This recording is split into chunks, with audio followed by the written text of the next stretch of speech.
I've looked all over the internet and I could not find anything on this hidden drain plug. Check it out. At the end of this video, I do have a bonus clip on something else I couldn't find in the manual. So hopefully you hang in there to the end and I'll show you that. One morning, I was drinking my coffee, reading my manual, and I noticed something on page 73. It turns out there's a drain plug underneath the tractor that I never even knew about. It says in the manual that if you use your tractor in the snow, or if it rains on it, or you wash it, that you're supposed to drain the clutch housing. I've had this tractor since 2019, and when I first got it, I used to park it outside under a cover, and it's been rained on, snowed on, and I've washed it a few times since I've owned it. Normally, I try not to get it wet, and now I park it inside. I don't have to really worry about it getting wet anymore, unless I'm doing something and it's raining outside. Girlfriend, I ain't watching this for a whole minute without even seeing the hidden plug.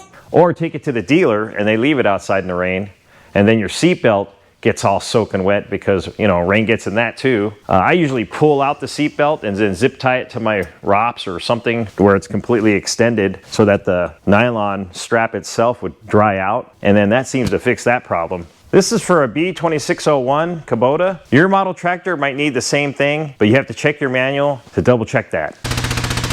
First thing we got to do is get this thing up off the ground. Jack stand.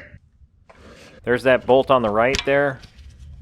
It's a pretty tight area, and there seems to be an O-ring on this one, so that's got to be the plug. And unfortunately, that loader bracket is in the way, so I thought I can get it all the way out, but it's a pretty long bolt or a plug. Fail! The threads look clean, and I don't see any water dripping out of there, so I'm going to assume that it's dry in there. Yeah, I'm going to have to do something about that. In this picture, on the left there, where the wrench is, that bolt seems to be lower than the one on the right. On this other side, it looks lower, so I'm going to try to take that out and see what happens.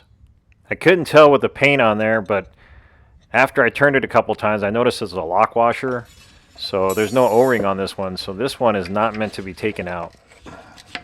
It didn't look like there was any fluid in there, so I just went ahead to take it out anyway and see what it is. I was hoping that it was kind of in the same housing, that it would kind of bleed over from the other side if there was any water in it. Are you kidding me? Son, you gonna break that tractor. But nothing came out of that one either, except on the tip of this bolt, it had some sort of nipple or pin, so I put it back right away. Well, as you can see, I couldn't get it out. That frame for the loader, or the bracket for the loader, seems to be right there in the way. So nothing came out, and I didn't see any rust on the threads. So I think there's no moisture in there. Maybe when I get bored in the future, I'll pull that bracket off the loader, you know, because you're supposed to re-torque them anyway. Maybe I'll take that side off and I'll either notch it out or grind that spot out so that I can get that plug out. That's probably not gonna happen. Because in the future, I'd like to be able to take it in and out. It has a little O-ring on it, and it's a 12mm bolt, and it's pretty tight in there, as you can see in the video. I almost thought about grinding it out and leaving it out, but at the property, I drive through some deep mud, and I don't want moisture getting through that little hole, so I just put it back in and left it. I might have read it in the past when I got the tractor new, but thought because it's a hydrostatic transmission, I didn't need to worry about it. I kind of wish I knew this earlier, because I live in a state that it freezes. I mean, that could crack something, you know. Hopefully this helps you, or maybe you even knew about it already and didn't tell nobody, because, you know, sometimes people do that too. He said there's gonna be a bonus clip somewhere. Okay, here's the bonus clip. This is the throttle pedal, or treadle pedal mechanism, and it has a bearing. Mine was pretty dirty, so I greased it and cleaned it up. You can see here the pedal goes forward and backwards as that bearing rolls across the, I'm just going to call it a cam bracket. And here, these two top clips, they got a pin on those, and on the side, these tabs hook underneath the sheet metal. So that's how you take that off. You push the side tabs in towards the middle. Let me show you how I'm putting it on. You can see the pins on the top, two corners, and then you push down on those, and then the side pieces kind of flop right into place into that sheet metal. And I'll pull up on it. You can see it kind of pulling on the sheet metal.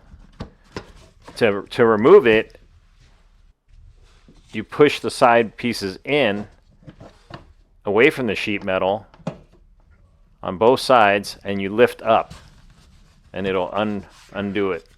Lift up on the sheet metal side.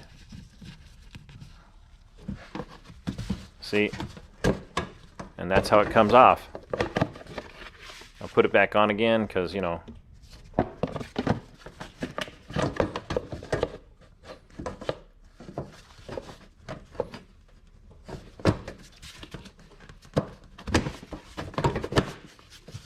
Well, hopefully that helps you in that category.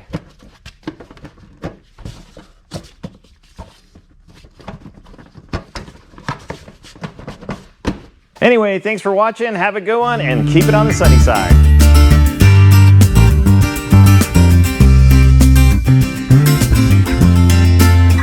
Under the tractor that I never even thought, oh my goodness, on something else I couldn't find in the manual, but it was an easy thing, so I don't think anybody's gonna watch this.